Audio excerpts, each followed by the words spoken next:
Segons el Diccionari de la Llengua Catalana, el delme era el dret d'una desena part o d'una fracció variable de la collita que es pagava a l'Església o al rei. D'aquest dret, justament, tracta el nou llibre de la col·lecció Francesc Eiximenis. El títol és El llibre verd del bisbe de Girona entre 1362 i 1371 i explica el delme i l'estructura feudal de la diòcesi de Girona del segle XIV. L'autor, Elvis Mallorquí, i la Diputació de Girona busquen donar suport a la comunitat investigadora gironina, fomentar la recerca i ajudar a adquirir més coneixements sobre el territori gironí. És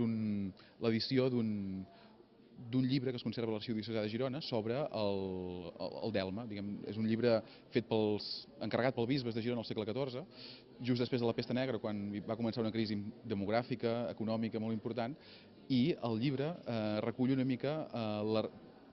com es repartia el delme a tot el bisbat de Girona, perquè això al bisbe li interessava